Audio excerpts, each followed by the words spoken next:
principais intervenções que que não pode passar despercebido por nós. Gente, parece besteira, mas é a perda precoce de dentes descidos. Tenho muitos alunos, né, muitos membros aqui dos meus grupos de estudo, dos meus cursos, alguns são odontopediatras e alguns não são. Alguns são só ortodontistas e outros são só dentistas mesmo. E muitas vezes a odontopediatria atua muito bem nisso, né, com os mantenedores de espaço. Mas tem ortodontista e tem outros colegas que não dão tanta ênfase. Só que a prevenção ali, a prevenção de você não perder um espaço é fundamental. Então, quando a gente fala em um luxo, né, em um tratamento maravilhoso para a gente poder estar aí prevenindo as maloclusões, é a gente guiar a erupção permanente. E como que a gente faz para ter esse guia e esse guia ser efetivo?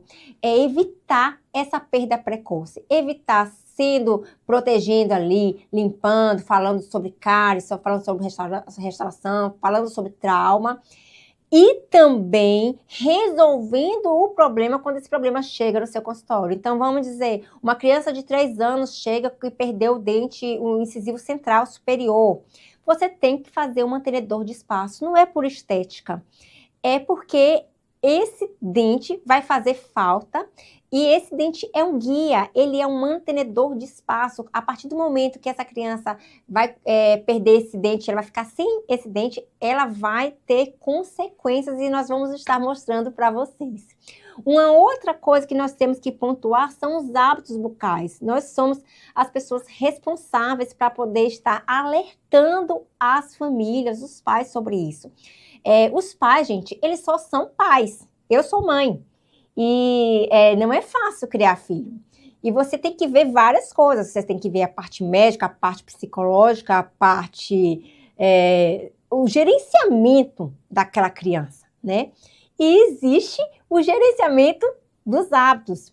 E muitos pais, às vezes, se perdem com o cotidiano da vida, com muito trabalho, às vezes não observam tanto que o filho ali continua com aquele hábito, que seja um hábito de chupar dedo, né, de sucção não nutritiva, que seja o hábito da chupeta, que seja um hábito de mordiscar o lábio, né, de ficar ali mordendo o lábio, seja o hábito da respiração bucal.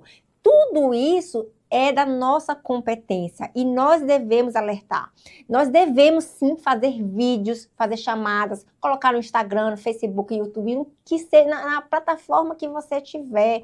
Tem que falar isso nas reuniões dos pais da escola, vocês têm que falar, vocês têm esse poder.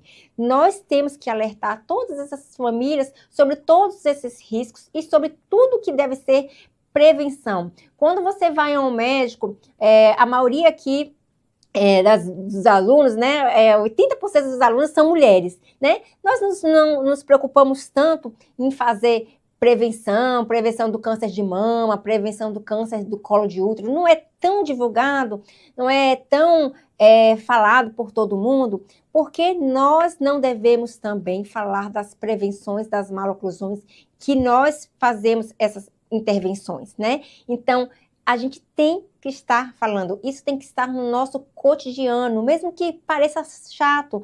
Talvez você pense assim, é chato ficar falando isso o tempo todo no Instagram, mas talvez uma pessoa que está ouvindo você vai pensar sobre aquilo e vai mudar a rotina da casa dela, vai observar, mesmo que ela não vá para o seu consultório, mas você vai estar ajudando uma pessoa a resolver um problema ali na casa dela, ali naquela família. Uma outra coisa importantíssima é a mordida cruzada, que é um outro aspecto importante. Gente, a mordida cruzada posterior, ela já é considerada atresia maxilar. Toda vez que tiver uma mordida cruzada posterior, já é atresia maxilar. A maxila já está atrésica em relação à mandíbula. Nós também temos que intervir sobre a mordida cruzada anterior, né? Quando não tem mordida cruzada posterior e está mordida na cruzada só na frente ali, só anteriormente. Quando tem essa mordida, ela é geralmente dentoalveolar. E aí a gente também tem que intervir. Por quê? Porque ela também pode causar assimetrias faciais aí, prejudicando o desenvolvimento crâniofacial. E o padrão 3. o padrão 3 tem que ter interceptação dele já aos 5 anos de idade. Então, às vezes a pessoa, não, só vamos fazer alguma coisa quando tiver 10 anos. Não, 10 anos já está muito tarde. Já tem que começar uma interceptação já aos 5 anos. Então, olha só a dinâmica, olha só tantas coisas que a gente pode aí estar intervindo, estar prevenindo e tem que estar falando. Então, nós somos as pessoas que temos que pregar isso. Isso é praticamente uma pregação.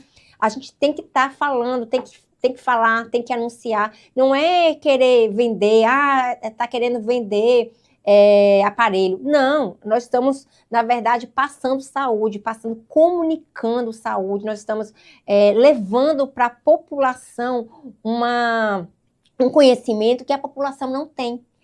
Às vezes a gente acha que tudo que a gente sabe, todo mundo sabe. Eu tinha muito isso. Às vezes assim, eu achava assim, todo mundo sabe isso. E não falava. É errado, a gente tem que falar, porque o óbvio tem que ser dito. O óbvio, para mim, é óbvio, mas para o outro, talvez não seja óbvio. Tudo que você sabe sobre a ortodontia, sobre a prevenção das maloclusões, é óbvio para você. Mas para a sua família, talvez não seja. Para a família ao lado, para o seu vizinho, para o colega do seu filho, talvez não seja. Então, nós temos que falar. Vamos lá. E se você quiser dar um passo além e se aprofundar na ortodontia preventiva e interceptiva, conheça o nosso curso online Orto Interceptiva Academy. O link está na bio. Tchau, tchau!